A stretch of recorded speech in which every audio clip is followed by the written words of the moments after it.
خشنودی مولا آقا امام زمانہ محمد و آل محمد بلند سے بلند تر صلوات اللہم صلی علی محمد و آل محمد و عجل فرجہ.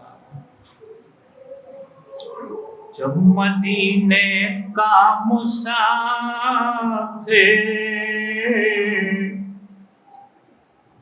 میں پا جاتا ہوں، جب مدینے کا مسافر میں پا جاتا ہوں،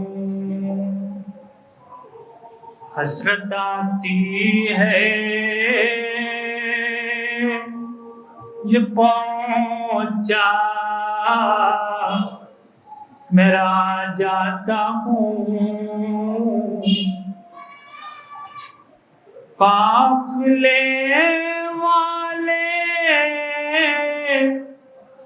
چلے جاتے آگے آگے، مدد شوق کے پیچھے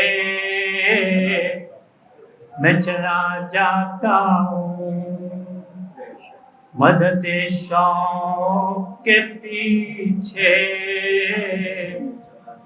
میں چلا جاتا ہوں، حسرت آتی ہے یہ پہنچا میرا جاتا ہوں، جب مدینے کا مسافر میں پا جاتا ہوں.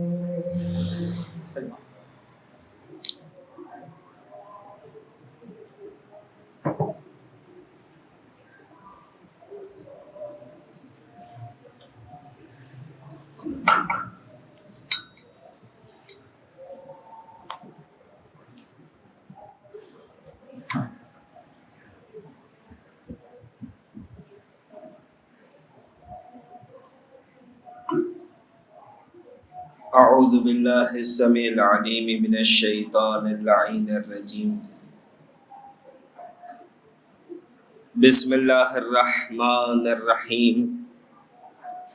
رب اشرح لی صدری ویسر لی امری واحلل عقدۃ من لسانی یفقہوا قولی.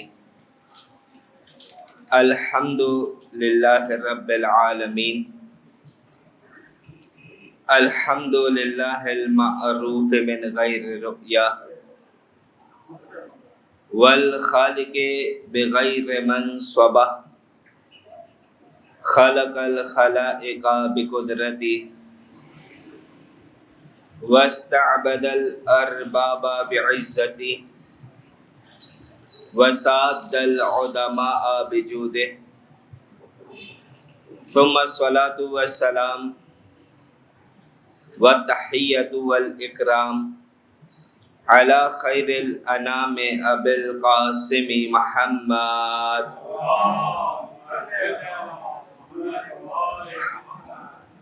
وعلی آلہ الطیبین الطاہرین المعصومین المظلومین المیامین المنتجبین المنتخبین، سیما بقیت اللہ الاعظم روحی و ارواحنا لتراب مقدمہ الفدا. اللہم عجل لولیک الفرج واللعن الدائمۃ الباقیۃ علی اعدائہم اجمعین من یوم عداوتہم الی قیام یوم الدین. اما بعد فقد قال اللہ تبارک و تعالی فی کتابہ المبین. بسم اللہ الرحمن الرحیم. وَإِذَا مَسَّ النَّاسَ ضُرٌّ دَعَوْا رَبَّهُمْ مُنِيبِينَ إِلَيْهِ ثُمَّ إِذَا أَذَاقَهُم مِّنْهُ رَحْمَةً إِذَا فَرِيقٌ مِّنْهُمْ بِرَبِّهِمْ يُشْرِكُونَ. صلوات.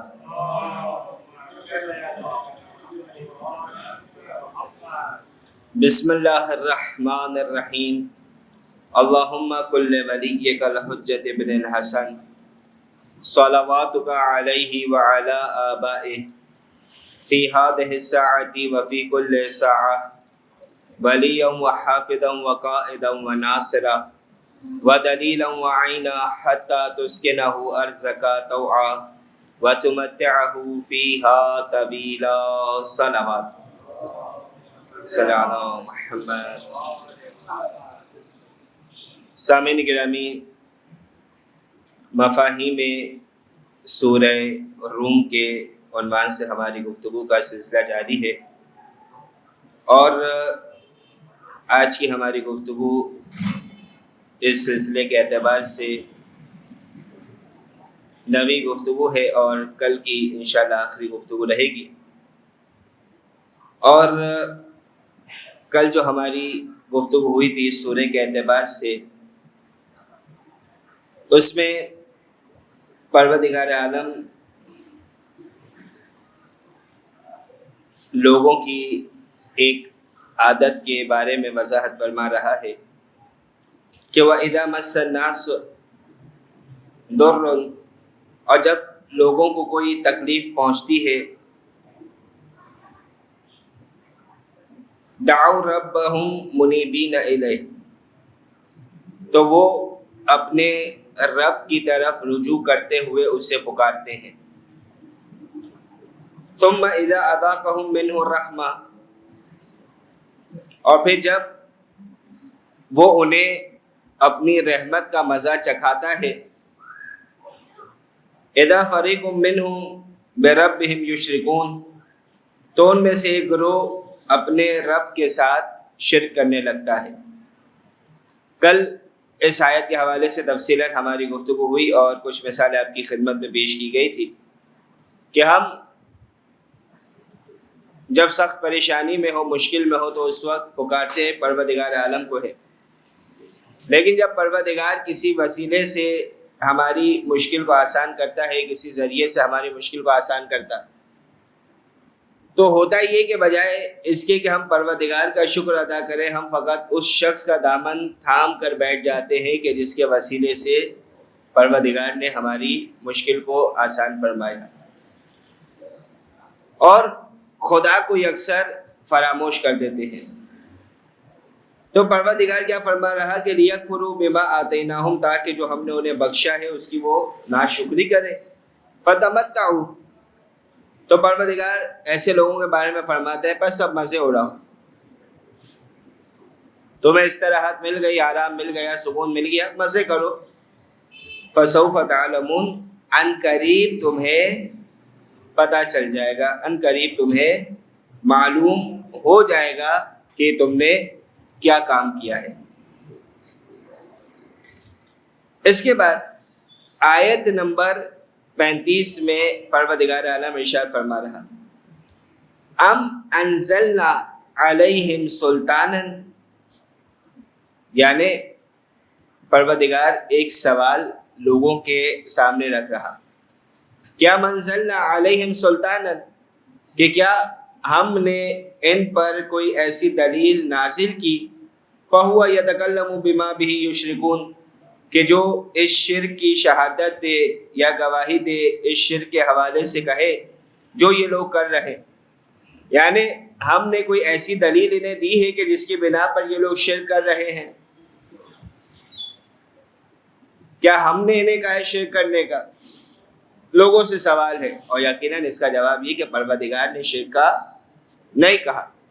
دوسری بات، دوسرا نقطہ جو مفسرین اس آیت کے ذیل میں بیان کرتے کہ دلیل پیش کرنا، سلطان پیش کرنا، برہان پیش کرنا، دلیل حجت پروردگار کی طرف سے آیا کرتی ہے، یعنی جتنی چیزیں ہیں، احکام ہو، نواہی ہو، اوامر ہو، یہ تمام کس کی طرف سے آتے ہیں؟ پروردگار عالم کی طرف سے۔ کسی بندے کا ایسا اختیار نہیں کہ وہ اپنی مرضی سے کوئی حکم دے سکے، یا کوئی برہان پیش کر سکے، یا کوئی دلیل دے سکے، یا کوئی سلطان دے سکے، بلکہ تمام کا مرجع کیا ہے؟ پروردگار عالم کی ذات ہے۔ یعنی ہم جو روایات کو حجت مانتے ہیں، احادیث کو حجت مانتے ہیں، تو یہ بھی کہاں سے ہے؟ اگر حقیقت میں دیکھا جائے تو خود پروردگار عالم نے ہی سرکار ختمی مرتبت کے قول کے بارے میں کیا کہا تھا کہ وما ينطق عن الهوى ان هو الا وحی یوحی، کہ محمد حقیقت میں اپنی جانب سے کچھ نہیں کہتے، اپنی مرضی سے کوئی کلام نہیں کرتے، بلکہ جو یہ کلام کرتے ہیں، جو بات یہ کرتے ہیں، وہ کیا ہوا کرتا ہے؟ وحی الہی ہوا کرتی ہے۔ یعنی ان کے قول کی اوتھنٹیکیشن بھی ہمیں کہاں سے ملی ہے؟ پروردگار عالم کی طرف سے ملی۔ تو یہ تمام دلیل، براہین اور یہ سلطان، یہ تمام کہاں پلٹ رہے ہیں؟ پروردگار کی ذات کی طرف۔ تو یہ لوگ جو شرک کر رہے ہیں، اپنی مرضی سے معبود بنا رہے، اپنی مرضی سے خدا کا شریک بنا رہے، تو پروردگار سوال کر رہا کہ دلیلیں پیش کرنا میرا کام تھا، ان کا احکام دینا میرا کام تھا، عوامر بھیجنا میرا کام تھا، تو کیا میں نے کوئی ایسی دلیل بھیجی کہ جس کی بنا پہ یہ لوگ شرک کی طرف جا رہے ہیں؟ پھر پروردگار فرما رہا وَإِذَا أَذَقْنَا النَّاسَ رَحْمَةً فَرِحُوا بِهَا، کہ جب ہم لوگوں کو کسی رحمت کا ذائقہ چکھاتے ہیں تو یہ لوگ خوش ہوتے ہیں۔ وَإِن تُصِبْهُمْ سَيِّئَةٌ بِمَا قَدَّمَتْ أَيْدِيهِمْ إِذَا هُمْ يَقْنُطُونَ، اور جب ان کے برے اعمال کے سبب ان پر کوئی مصیبت آتی ہے تو وہ لوگ مایوس ہونے لگتے ہیں۔ یعنی جو انسان کا مزاج ہے وہ مزاج ایسا ہی ہے، کبھی انسان کے مزاج میں ہمیں یکسانیت نظر نہیں آئے گی کہ کسی ایک چیز پہ ٹک جائے، نہیں، کبھی پروردگار کی طرف سے رحمت آئی تو خوش ہونے لگا، کبھی مصیبت سے گزرنا پڑا، مصیبت کا سامنا کرنا پڑا تو یہ انسان نا امیدی کی طرف جانے لگتا ہے، نا شکری کی طرف جانے لگتا ہے کہ میں ہی ملا تھا، میرے ساتھ ہی یہ ہونا تھا، کیا یہ تمام پریشانیاں میرے ساتھ ہی جڑی ہوئی ہے، کیا یہ نقصان مجھے ہی ہونا تھا، کیا بیمار مجھے ہی ہونا تھا، یا اس طریقے سے جتنی مصیبت انسان کوسنے لگتا ہے، کبھی خود کو کوستا ہے، کبھی دوسروں کو کوستا ہے، کبھی نعوذ باللہ پروردگار کو کوس رہا۔ حالانکہ ایک اہم وجہ کیا ہوتی ہے ان پریشانیوں کے پیچھے؟ خود انسان کے اپنے اعمال ہوتے ہیں۔ ان مصیبت کے پیچھے وجہ کیا ہوتی ہے؟ انسان کے اپنے اعمال ہوتے ہیں، وہ گناہ ہوتے ہیں کہ جس کی بنا پر انسان ان مشکلات سے گزرتا ہے۔ یعنی دعائے کمیل کے اگر ان جملات کی طرف آپ نظر دوڑائیں کہ جہاں پروردگار سے گناہوں کی معافی طلب کی جا رہی، تو کس کس انداز میں گناہوں کی، کن کن گناہوں کی معافی طلب کی گئی؟ کہ بار الہ اللہم اغفر لی الذنوب التی تغیر النعم، کہ بار الہ میرے ان گناہوں کو معاف فرما کے جو نعمتوں کو بدل دیتے ہیں، یا میرے ان گناہوں کو معاف فرما کے جو نزول بلا کا سبب بنتے ہیں، یا میرے ان گناہوں کو معاف فرما کے جو رزق کو تنگ کر دیتے ہیں۔ یعنی ان جملات سے کیا بات واضح ہو رہی کہ اکثر ہم جس پریشانی سے گزر رہے ہوتے ہیں یا زندگی کے کسی مشکل فیز سے گزر رہے ہوتے ہیں، پروردگار کا امتحان وہ ایک اپنے مقام پر ہے، لیکن اس میں ہاتھ خود ہمارے اپنے اعمال کا بھی ہوا کرتا ہے، اپنے کاموں کا بھی ہوا کرتا ہے، ہمارے اپنے برے اعمال بھی اس کا سبب بنتے ہوئے نظر آتے ہیں۔ لہذا انسان پروردگار کی رحمت سے نعوذ باللہ نا امید ہونے لگتا، جبکہ اسے ناظر کس بات کی طرف ہونا چاہیے تھا کہ وہ اپنی شخصیت میں دیکھتا، اپنی ذات میں دیکھتا، اپنے آپ کو جھنجھوڑنے کی کوشش کرتا کہ وہ کون سے ایسے اعمال ہیں کہ جو مجھے نہیں کرنے چاہیے تھے اور میں انجام دے رہا ہوں، اور اپنی اصلاح کرنے کے بجائے نعوذ باللہ ہوتا ہے کہ انسان پروردگار کو کوسنے لگ جاتا ہے۔ اولم یروا، کہ کیا انہوں نے نہیں دیکھا، ان اللہ یبسط الرزق لمن یشاء ویقدر، کہ پروردگار چاہتا ہے، کیا انہوں نے نہیں دیکھا کہ پروردگار جس کے رزق کو چاہتا ہے کشادہ کر دیتا ہے اور جس کے رزق کو چاہتا ہے تنگ کر دیتا ہے۔ یعنی یہ رزق عطا کرنا کس کا کام ہے؟ پروردگار عالم کا کام ہے۔ رازق کون ہے؟ پروردگار عالم ہے۔ یعنی جس طریقے سے خالقیت میں کوئی شریک نہیں ہے، ربوبیت میں کوئی شریک نہیں ہے، مالکیت میں کوئی شریک نہیں ہے، اسی طریقے سے رازقیت میں بھی کوئی شریک نہیں ہے۔ یہ مختلف توحید کے درجات مسلسل گفتگو میں آپ کے سامنے پیش کیے گئے کہ نہ خدا کی خالقیت میں کوئی شریک ہے، نہ خدا کی ربوبیت میں کوئی شریک ہے، نہ مالکیت میں کوئی شریک ہے، نہ رازقیت میں کوئی شریک ہے حقیقی طور پہ۔ مجاز میں پھر بات الگ ہو جاتی ہے، یہاں مجاز کے حوالے سے نہیں بلکہ حقیقت کے اعتبار سے ہماری گفتگو۔ اور یہاں پہ ان لوگوں کو جواب بھی دیا گیا کہ کچھ لوگ تھے اس وقت عربوں میں کہ جن کا عقیدہ تھا کہ جو خلق تو اللہ نے کیا ہے لیکن رزق ہمیں ان بتوں سے ملتا ہے، یعنی پروردگار کا کام تھا خلق کرنا، اس سے خلق کر کے چھوڑ دیا، اب رازق ہمارے نعوذ باللہ یہ ہے۔ تو پروردگار کا بار بار بتانا، اور آگے والی آیت میں بھی اس کی وضاحت آئے گی، بار بار اس بات کو بتانا، گویا پروردگار یہ بتا رہا ہے کہ جس طریقے سے ہم نے خلق کیا ہے ہم ہی انسان کو رزق پہنچانے والے ہیں۔ صلوات پڑھیے گا محمد و آل محمد پر۔ تو کیا فرمایا پروردگار نے، اولم یروا ان اللہ یبسط الرزق لمن یشاء ویقدر، کہ پروردگار جس کے رزق کو چاہتا ہے کشادہ کر دیتا ہے، جس کے رزق کو چاہتا ہے تنگ کر دیتا ہے، کیا وہ لوگ یہ نہیں دیکھتے؟ ان فی ذلک لآیات لقوم یؤمنون، کہ مومنین کے لیے یقیناً اس میں نشانیاں ہیں، اللہ تک پہنچ سکتا ہے ایک مومن ان نشانیوں پر غور و فکر کر کے۔ اب پروردگار عالم فرما رہا، فآتی ذی القربی حقہ والمسکین وابن السبیل، بس تم قریب رشتہ داروں کو اور مسکین اور مسافر کو ان کا حق دے دو، ذالک خیر للذین یریدون وجہ اللہ، یہ ان لوگوں کے لیے بہتر ہے کہ جو اللہ کی خوشنودی چاہتے ہیں، اللہ کی رضامندی چاہتے ہیں، وَأُولَئِکَ هُمُ الْمُفْلِحُونَ، اور یہی لوگ فلاح پانے والے ہیں۔ اب یہ آیت جو ہے عام طور پہ مومن بہت زیادہ سنتے رہتے ہیں، فآتی ذی القربی حق، اس آیت پہ خود بحث موجود ہے کہ اللہ کے حبیب کو پروردگار حکم کیا دے رہا کہ قرابت داروں کو ان کا وہ حق دے دیجئے کہ جو متعین ہو چکا۔ لیکن یہاں پہ سوال ہو سکتا ہے کہ اگر اس حق کی طرف اشارہ کیا گیا کہ گفتگو کے ابتدا میں تو یہ بات عرض کی گئی تھی کہ یہ جو سورہ ہے یہ مکے میں نازل ہوا، اور جتنے مفاہیم اس سورہ کے ہمیں نظر آ رہے ہیں وہ تمام مکی ابحاث پر مبنی ہے، توحید کا تذکرہ ہے، معاد کا تذکرہ ہے، کردار سازی کا تذکرہ ہے، آخرت کا تذکرہ ہے، یہ تمام چیزوں کا ذکر اس سورہ میں ہمیں مسلسل ہوتا ہوا نظر آ رہا۔ تو یہاں پر مفسرین نے کچھ تفاصیل بیان کی ہے کہ ہو سکتا ہے، یعنی مختلف چیزیں ہو سکتی، عام طور پہ اس آیت کو وہاں پیش کیا جاتا ہے فدق کے معاملے میں، تاکہ قرآن مجید کی دوسری بھی ایسی آیت ہمیں نظر آتی ہے کہ جو پروردگار نے ایک سے زیادہ مقام پر اس آیت کو نازل کیا، تو کیا ہو سکتا ہے کہ یہ آیت بھی ایک سے زیادہ مقام پر نازل ہوئی ہو، یعنی جب اللہ کے رسول کو فدق ملا تھا مال فے کے طور پر، اور اس کی تفصیلات آپ جانتے ہیں کہ کس طریقے سے اللہ کے رسول کو یہ فدق ملا تھا، تو اس وقت پروردگار نے اس آیت کو نازل کیا فآتی ذی القربی حقہ، کہ اے حبیب قرابت داروں کا حق ادا کر دیجئے۔ تو اللہ کے رسول نے جناب سیدہ کو بلایا اور فدق ان کے حوالے کر دیا۔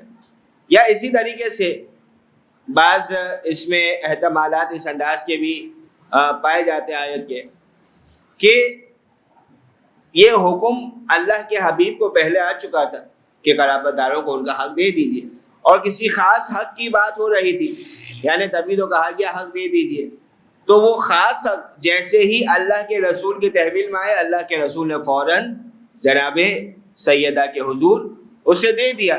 تو بہرحال یہاں پر کوئی ایسا مسئلہ نہیں کہ آیت مکے میں نازل ہوئی ہے یا مدینے میں نازل ہوئی، حکم پروردگار چاہے پہلے آ چکا لیکن وہ چیز بعد میں اللہ کے رسول کو ملی، تو اللہ کے رسول نے بعد میں اسے اس کے حقدار تک پہنچا دیا۔ صلوات پڑھیے گا محمد و آل محمد پر۔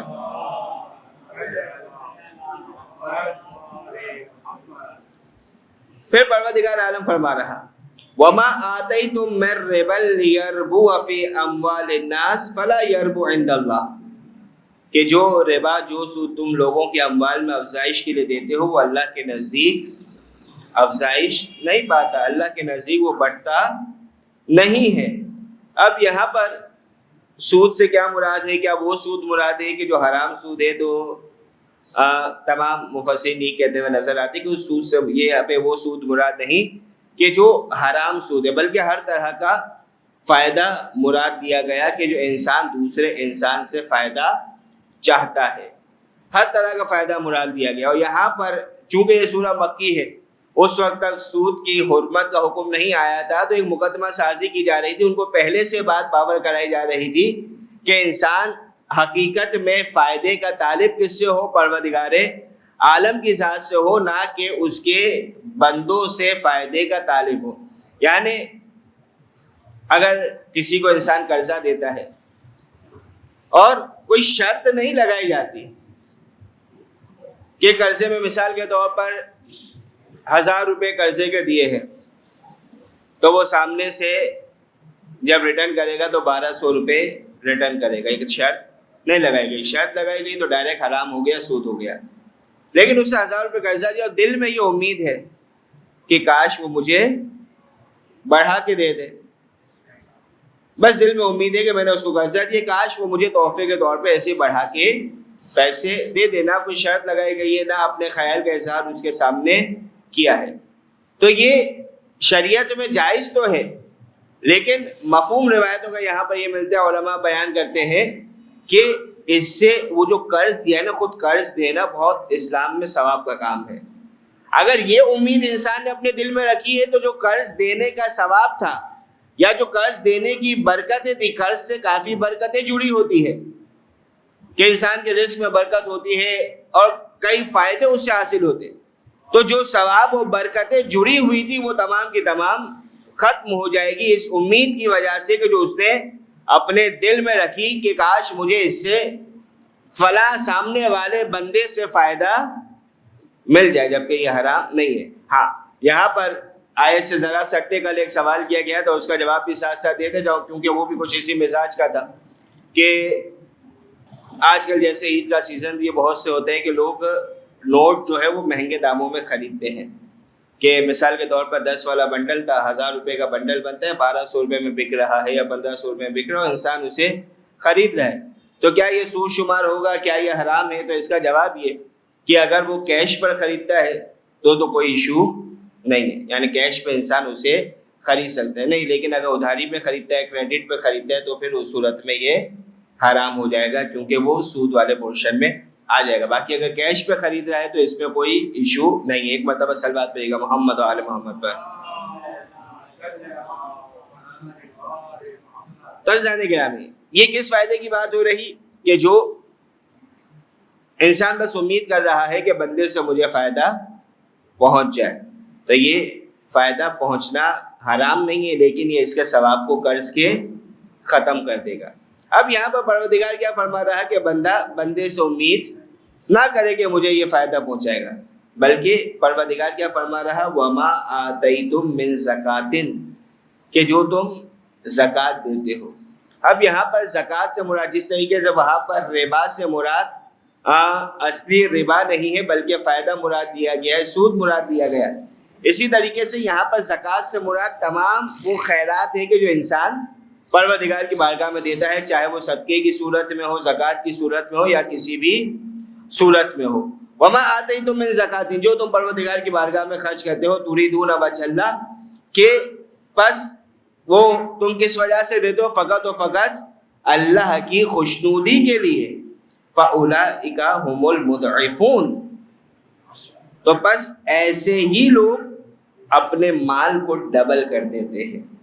یعنی پروردگار نے دونوں معیارات بیان کر دی۔ ایک مرتبہ انسان بندے سے فائدے کی امید چاہ رہا تو کیا کہا کہ یہ پروردگار کی نگاہ میں کوئی فائدہ نہیں ہوگا، پروردگار کی طرف سے بھی تمہیں کوئی فائدہ نہیں ملے گا۔ ہاں، اگر تم زکوٰۃ دے رہے ہو، اگر تم خیرات دے رہے ہو، صدقہ دے رہے ہو لوجہ اللہ، اللہ کی خوشنودی کے لیے، تو پھر یہ جو تمہارا فائدہ ہے اسے پروردگار ڈبل کر دے گا، اس میں پروردگار برکت عطا کرے گا، پروردگار اس مال کو تمہارے لیے بڑھا دے گا۔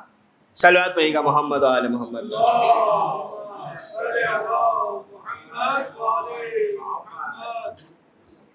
پھر پروردگار عالم ارشاد فرما رہا اللہ الذی خلقکم، جو دو آیت پہلے آپ کے سامنے بات کی تھی، توحید خالقیت، توحید رازقیت، ٹھیک.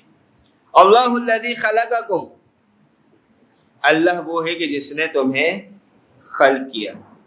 ثم رزقکم، اور پھر تمہیں رزق دیا. یعنی رزق بانٹنے والا، رزق دینے والا کون ہے؟ رازق کون ہے؟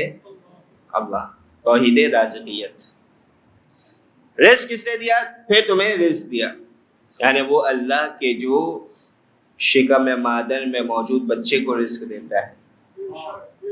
یعنی کیوں انسان اس طریقے سے پریشان ہوتا ہے؟ رزق کی وجہ سے، رزق کی وجہ سے. یعنی کتنے ایسے کام ہیں، نیک کام ہے، انسان نہیں بڑھتا اس کی طرف. کیوں؟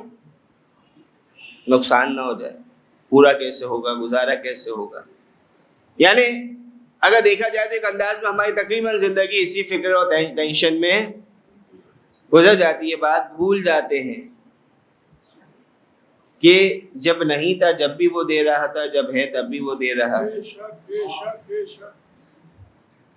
وہ ہم انسان کل کی فکر میں رہتا ہے. جو آج دے رہا ہے وہ کل دینے پر بھی قادر ہے.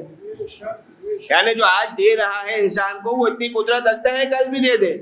کل کی فکر میں انسان آج کیوں اپنے ہاتھ کو روک رہا ہے؟ آج اپنا ہاتھ کیوں تنگ کر رہا ہے؟ انسان جو آج دے رہا ہے، کیا وہ قدرت نہیں رکھتا کہ کل دے سکے؟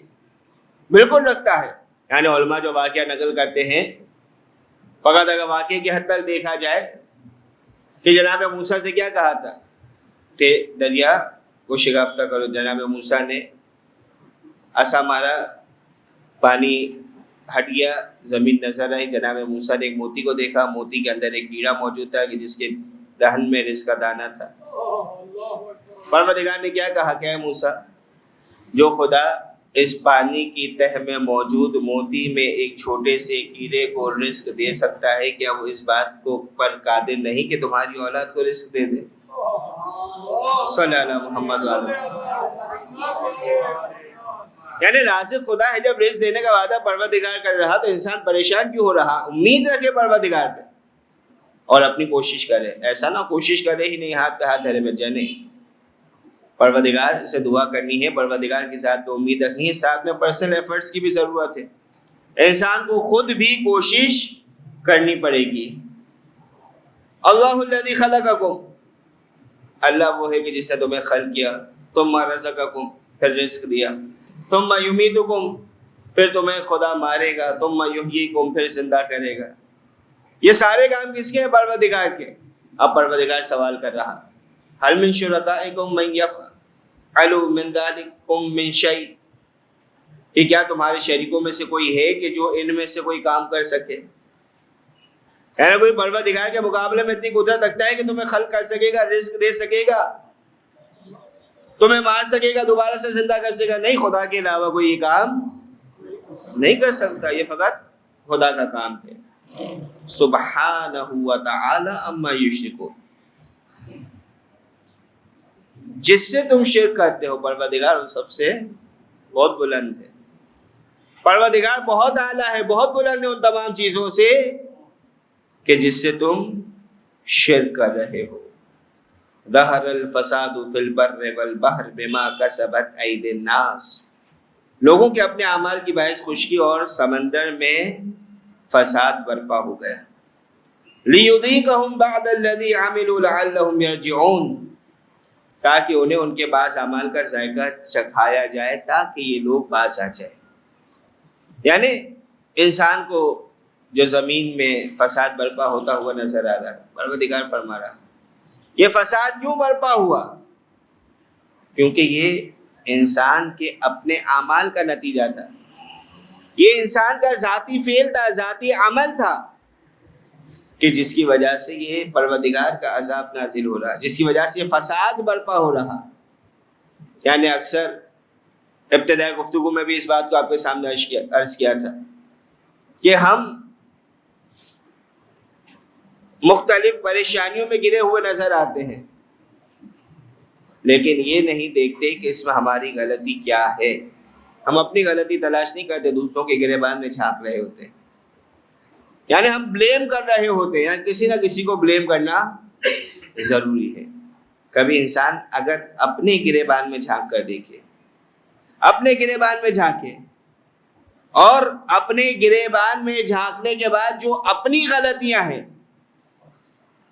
ان کی اصلاح کرنا انسان شروع کر دے تو خود بخود ہمیں دنیا کا نقشہ تبدیل ہوتے ہوئے نظر آئے گا۔ دنیا اس نہج پر جاتی ہوئی ہمیں نظر آئے گی کہ جس کی ہم دعا کر رہے ہیں۔ کیا دعا کرتے؟ اللہم عجل لولیک الفرج، کہ پروردگار اپنی حجت کے ظہور میں تعجیل فرما۔ زمانے کے امام کی ظہور کی دعا کر رہے، ظہور امام زمانہ کے ساتھ ایک اور چیز جڑی ہوئی ہے، ایک اور چیز کی بھی ہم دعا کر رہے کہ زمانے کے امام آئیں گے تو کچھ کام ہونے ہیں نا اس دنیا میں۔ اللہ کے رسول نے فرمایا تھا یملأ الارض قسطا وعدلا کما ملئت ظلما وجورا، کہ جب وہ آئیں گے تو زمین کو اس طریقے سے عدل و انصاف سے بھر دیں گے کہ جس طریقے سے یہ زمین ظلم و جور سے بھری ہوگی۔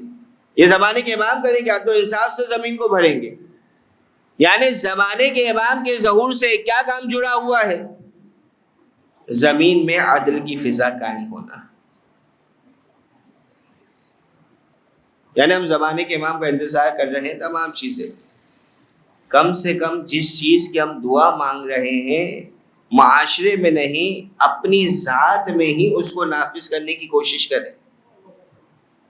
یعنی جو عدل و انصاف ہے انسان اپنی ذات میں نافذ کرنے کی کوشش کرے، اپنے گھر میں نافذ کرنے کی کوشش کرے۔ یعنی ہم دعا تو کر رہے ہیں کہ بار الہ زمین میں عدل و انصاف قائم ہو جائے، کیا ہم ایسے معاشرے کے لیے تیار ہیں یا نہیں ہیں؟ یعنی ہم خود ہی تیار نہیں ہیں۔ یعنی کوئی چیز اصول کے تحت ہو، یہ بات ہمیں گوارا نہیں، سگنل کون نہیں توڑتا ہے؟ اصول کے خلاف عمل ہو رہا نہیں ہو رہا؟ یا اگر کہیں قطار بنی ہوئی ہے، کیو بنی ہوئی ہے، لائن بنی ہوئی ہے، لائن توڑنا کون پسند نہیں کرتا ہم میں سے؟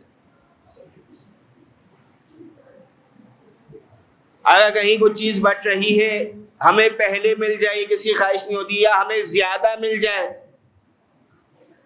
یہ تمام چیزیں ہماری خواہش ہے یا نہیں ہے؟ تو پھر اس میں عدل و انصاف کہاں ہے؟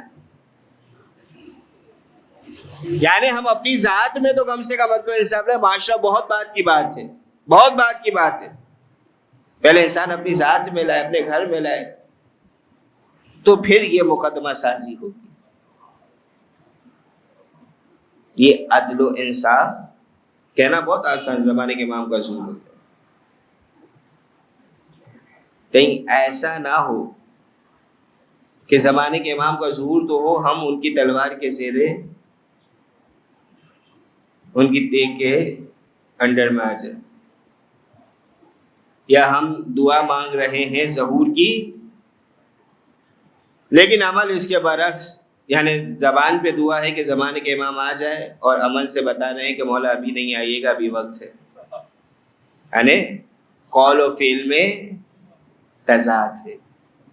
تو ہمیں بہرحال اپنی اصلاح کی ضرورت ہے، اور شب جمعہ زمانے کے امام کا تذکرہ ضروری تھا۔ ایک اور چیز شب جمعہ کہ جس کی بہت زیادہ فضیلت ہو، کیا ہے؟ سرکار سید الشہداء کی زیارت۔ علماء ایک واقعہ نقل کرتے ہیں، ایک مرتبہ صلوات پہ گا محمد والا،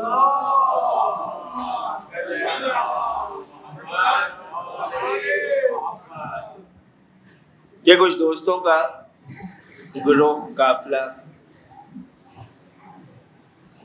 ایران سے نکلا زمانے قدیم میں، اور سید الشہداء کی زیارت کے لیے کربلا کی جانب روانہ ہوا۔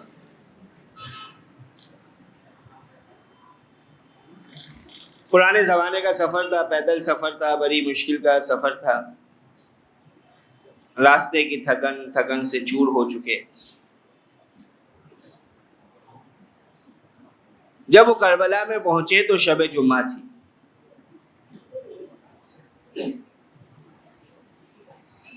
اب اس گروپ کا جو سالار تھا وہ روزہ خواں بھی تھا، مصائب پڑھنے والا بھی تھا، نوحہ پڑھنے والا بھی تھا. اس نے اپنے دوستوں سے کہا کہ اب اگر ہم مسافر خانے میں جاتے ہیں اور کچھ آرام کرنے کا سوچا تو تھکن ایسی ہے کہ آج رات کی زیارت ضائع ہو جائے گی، لہذا جو بھی حالت ہے ہم اسی حالت میں سرکار سید الشہداء کے حرم جاتے ہیں. سب تیار ہو گئے، وہ گئے حرم میں گئے، عزاداری بھی ہوئی، مصائب بھی پڑھے گئے، نوحہ بھی پڑھا، سب کچھ ہو گیا. اب یہ واپس آئے ہیں، آنکھ لگی ہے،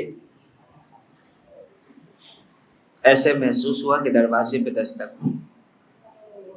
یہ جو روزہ خان تھا نا، یہ کھڑا ہوا، دروازے کو جا کے کھولا اس نے. جب دروازہ کھولا تو دیکھا بارش انتہائی نورانی شخصیت موجود. پوچھا کون؟ کہا کہ میں وہ حسین ہوں کہ جس کی زیارت کو تم آئے ہوئے ہو. کہا تم نے یہ بہت اچھا کیا کہ آرام کرنے سے پہلے میری زیارت کو آ گئے. اب مولا اس سے کہتے ہیں، اس کے علاقے کے حوالے سے سوالات پوچھے، ساتھ میں کہتے ہیں کہ جب تم واپس پلٹو نا اپنے علاقے میں تو تمہارے علاقے میں جو عزا خانہ ہے وہاں وہ شخص کے جو عزاداروں کی جوتیاں سیدھی کرتا ہے اس کا نام لیا، کہا کہ اس تک جاؤ تو مجھ حسین کا اس تک سلام پہنچا دے.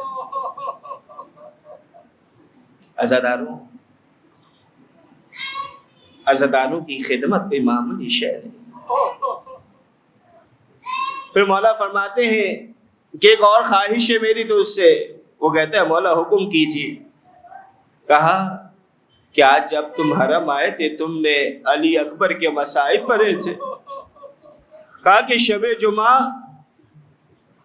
جب میرے حرم میں آؤ نا علی اکبر کے مصائب نہیں پڑھنا. کہا کہ شب جمعہ میرے حرم میں میری ماں فاطمہ زہرا میری زیارت کو آتی ہے. کہا جب سے تم نے مصائب پڑھے ہیں ان پر غشی طاری ہو گئی، گریہ کیے جا رہے.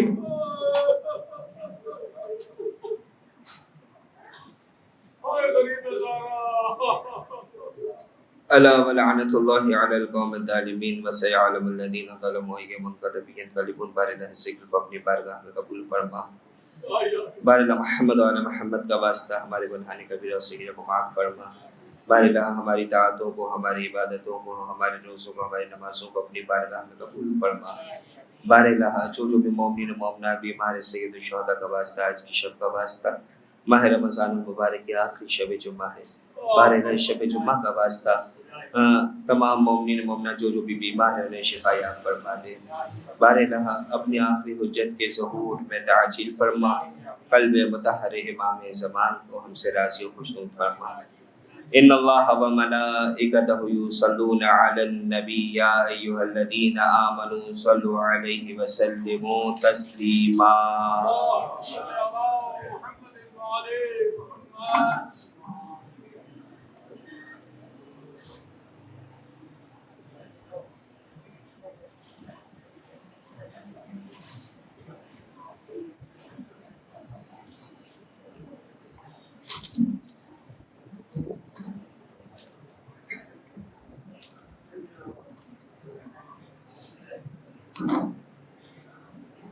اللهم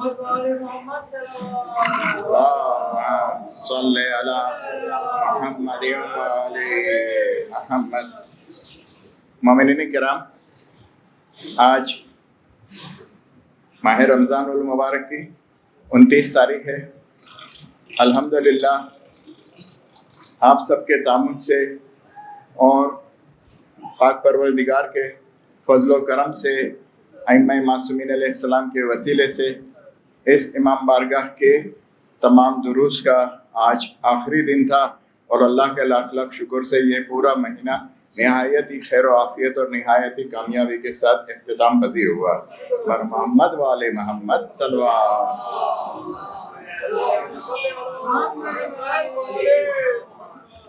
اس امام بارگاہ میں اول عشرے میں مولانا ساجد حسین وکیل صاحب، دوسرے عشرے میں مولانا کمیل نورانی صاحب اور آخری عشرے میں مولانا علی عباس وزیر صاحب نے اپنے اپنے عنوان کو بہت ہی اچھی طرح سے انصاف دے کر نہایت ہی عمدہ اور معلوماتی تقاریر پیش کی۔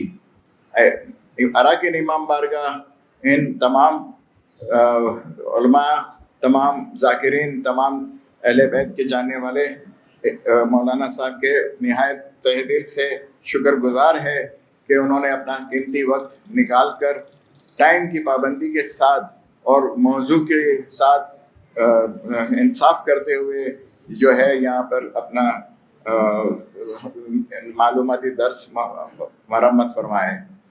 امام بارگاہ حسینی تابوت کمیٹی ان تمام کے تہ دل سے شکر گزار ہے اور دعا کرتے ہیں۔ دیکھیں وہ جو اجر تو ان کو ملے گا، ان کی نیکی کا اجر جو ہے، ان کے فیض کا اثر تو یہ ہے، یہ تو اللہ تعالیٰ دے گا، بیوی دے گی ان کو، لیکن ہم آپ سب مل کے دعا کر سکتے ہیں کہ پروردگار ان کی توفیقات اور ان کی معلومات میں مزید اضافہ فرمائے اور ان کے مرحومین کو جوار معصومین میں جگہ عطا فرمائے، اور جن کے ماں باپ حیات ہے ان کے سایہ ان پر سلامت رہے۔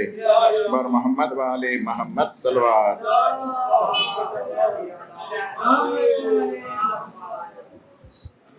اس امام بارگاہ میں تقریباً 18 سال سے جناب غلام عباس لاکھانی صاحب اپنے فرائض قرآن شریف کی تلاوت اپنے مخصوص انداز میں پڑھ کر فرماتے ہیں۔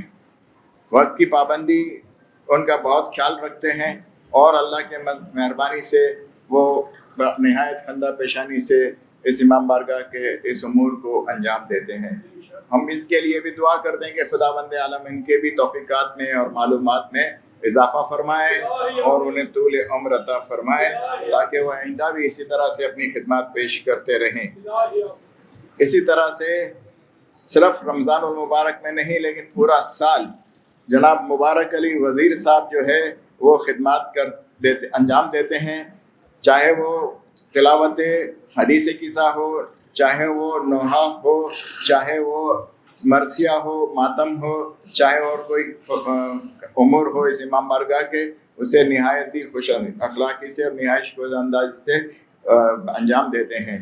ہم امام بارگاہ اراکین ان کے بھی تہ دل سے شکر گزار ہے اور ان کے لیے دعا کرتے ہیں کہ انہیں صحت، تندرستی اور ایمان کے ساتھ طول عمر عطا فرمائے۔ اس امام بارگاہ میں آپ کو معلوم ہے کہ 2 تعزیے بنائے جاتے ہیں۔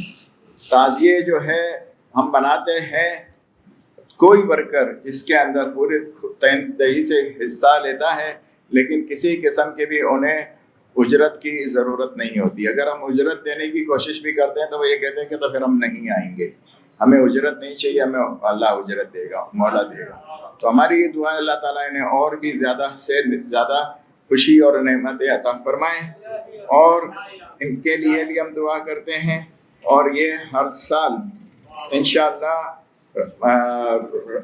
ذیقات کے مہینے کے اول ہفتے میں شروع ہوتا ہے۔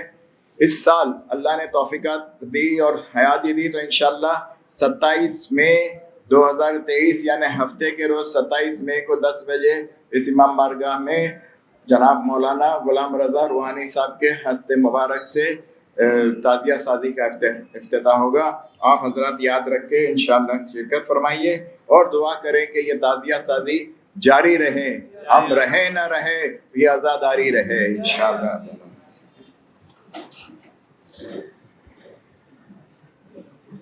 آپ سب مومنین جانتے ہیں کہ امام بارگاہ کے لیے کچھ نہ کچھ کام ہوتے رہتے ہیں، کبھی کسی پولیس ادارے سے کام ہوتا ہے، کبھی کوئی جو ہے وہ سرکاری ادارے سے کام ہوتا ہے، کبھی جو ہے اڑوس پڑوس کا کام ہوتا ہے، کبھی جو ہے اسکاؤٹس کا کام ہوتا ہے۔ تو یہ سارے حضرات جو ہے کسی نہ کسی طرح سے ایک لڑی میں پروئے ہوئے ہیں۔ کبھی ہم ان سے کہتے ہیں کہ بھائی لائٹ کا مسئلہ ہے تو وہ فوراً سے ہمارا مسئلہ حل کر دیتے ہیں، کبھی ہم کہتے ہیں کہ پانی کا مسئلہ ہے، اور ہر جگہ پہ آپ دیکھتے ہیں کہ یہ مسائل تو ہے اور رہتے ہیں، لیکن ہمیں اللہ کا لاکھ لاکھ شکر ہے کہ یہ مومنین جو ہے جیسے کہ جعفری الائنس کے جناب یاور صاحب اور مہدی صاحب اور یہ دوسرے حضرات جو ہے وہ ہمارے ساتھ تعاون فرماتے ہیں، چاہے وہ پولیس ادارے کے ہوں، چاہے جو ہے وہ خادمین میں سے ہو، چاہے وہ اہل سنت بھی ہو، چاہے جو ہے اہل تشیع بھی ہو، لیکن امام بارگاہ کا نام آتا ہے تو ماشاءاللہ سبھی لوگ جو ہے وہ ہمارے ساتھ تعاون فرماتے ہیں، اور ہم ان کے حق میں دعائی کر سکتے ہیں کہ اللہ تعالیٰ ان کی نیک توفیقات میں اضافہ فرمائے۔ امام بارگاہ میں یہ جب کوئی بھی پروگرام ہوتا ہے تو اس کے لیے ہمیں والنٹیئرس کی ضرورت ہوتی ہے، ہمیں جو ہے وہ ڈونیٹرس کی ضرورت ہوتی ہے، ہمیں جو ہے وہ دوسرے کاموں کے لیے بھی ضرورت ہوتی ہے۔ ہم ان تمام ڈونرز کا جو ہمارے ساتھ تعاون فرماتے ہیں کسی نہ کسی طرح سے، اور وہ تمام والنٹیئرس کا جو کسی نہ کسی کا طرح سے تعاون فرماتے ہیں، جیسے کہ رمضان المبارک میں کسی بھی طرح کا کوئی بھی ناغہ کیے بغیر جناب شبیر چھاپا صاحب، جناب علی محمد راجانی صاحب، جناب فدا حسین بھائی، جناب سجاد بھائی، کوثر بھائی، میر ابداد صاحب وغیرہ جو ہمارے ساتھ تعاون فرماتے ہیں، اور وہ لیڈیز جو ہر سال ہمارے ساتھ تعاون فرماتی تھی، اور اس کے علاوہ اس سال ہم نے جو اسکاؤٹ کو مدعو کیا تھا کہ تھوڑا ہمارے لیے تعاون فرمائے، انہوں نے بھی بلا ناغہ ہمارے ساتھ تعاون فرمایا۔ ہم ان تمام کے تہہ دل سے شکر گزار ہیں۔ آخر میں آپ لوگوں کو بہت ہی زیادہ تشویش ہوتی ہوگی کہ مرتضیٰ بھائی پورا مہینہ جو ہے وہ 200-250 نام پکارتے ہیں اور ہمیں جو ہے انتظار کرنا پڑتا ہے اتنی دیر تک، لیکن ہم کیا کریں؟ اگر ہم یہ نہ کریں تو یہ پروگرام کا انعقاد کیسے ہوگا؟ آپ سمجھ سکتے ہیں بغیر کسی تعاون کے کوئی کام ہو نہیں سکتا۔ یہ جو ہے اپنے اپنے مرحومین کا نام لکھاتے ہیں، وہ یہاں آ نہیں سکتے۔ ہماری ریکویسٹ ان سے پہلے یہ ہوتی ہے کہ آپ نام بعد میں لکھوانا، کم از کم پہلے اس امام بارگاہ میں تشریف لائیں اور جو ہے ہماری ہمت افزائی کریں، اور جو ہے تھوڑی سی اس میں رونق بھی بخشے کہ کھارا در میں لوگ رہتے ہی کم ہے، اور اس میں بھی اگر لوگ آیا ہی نہیں گے تو کیسے کام ہوگا؟ لیکن الحمدللہ جب بھی جن سے کوئی موقع ہوتا ہے وہ آ جاتا ہے، لیکن پھر بھی یہ نام وغیرہ تو کراچی سے باہر سے بھی لاتے تو ان کو تو میں نہیں کہہ سکتا کہ بھائی آپ آ جاؤ، لیکن الحمدللہ آپ لوگ کے مہربانی ہے کہ آپ مجھے جو ہے کسی نہ کسی طرح سے سنتے رہتے ہیں، کیا کریں مجبوری ہے، لیکن میں یہ انشاءاللہ امید رکھتا ہوں کہ اس کا ثواب بھی آپ کو بھی ملے گا۔ کسی کے ثواب، کسی کو فاتحہ پڑھتے تو کل ہمارا بھی کوئی فاتحہ پڑھے گا، اور اگر ہم کسی کو یاد ہی نہیں کریں گے یا کسی کا کوئی وہ نہیں کریں گے تو ہمیں کون یاد کرے گا؟ آنا جانا تو سب کو ہے۔ پھر اگر ہم یہ گزارش کرتے ہیں آپ سے کہ یہ جو پورا مہینہ میں نے آپ کو زحمت دی ہے اسے آپ درگزر فرمائیں گے۔ آخر میں ہماری طرف سے، امام بارگاہ کے تمام اراکین کی طرف سے، یعنی انسان سے غلطی ہوتی ہے، کسی نے کسی کو جھڑک دیا، کسی نے کسی کو نیاز نہیں دی، کسی نے کسی کو جو ہے وہ کسی بات پہ تنگ کیا، تانا دیا، یہ سارے جو امور ہوتے ہیں پورے سال چلتے رہتے ہیں۔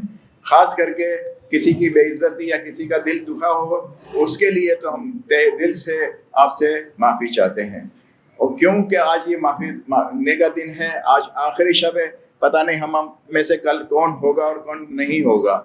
اگر ہم آپ کو ایک دوسرے کو معاف کر دیں گے تو اللہ تعالیٰ کل ہماری بھی کوئی خطا ہوگی تو معاف کر دیں گے۔ اگر آپ میری اس بات سے متفق ہیں تو آپ سے میں دستبردار گزارش کروں گا کہ ہمیں معاف بھی کر دیں اور ایک درود بھی پڑھ دیں۔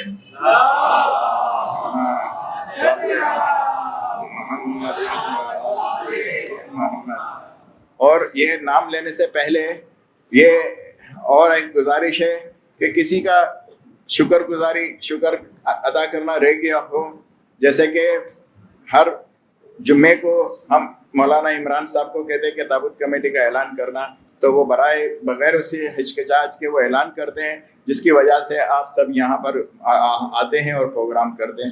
اسی طرح سے اصغر بھائی ہیں جو زیارت پڑھاتے ہیں اور کسی بھی قسم کا کوئی کام ہوتا ہے ان سے ہم تعاون لیتے ہیں۔ اسی طرح سے اور بھی لوگ ہیں، کسی کا میں نام لینا بھول گیا ہوں اور یا رہ گیا ہو تو درگزر فرمائے، اور انشاءاللہ تعالی ان سب کی بھی توفیقات میں اللہ تعالیٰ اضافہ فرمائے۔ اور یہ آخر میں آج جو ہے نام آپ کے خدمت میں ہے۔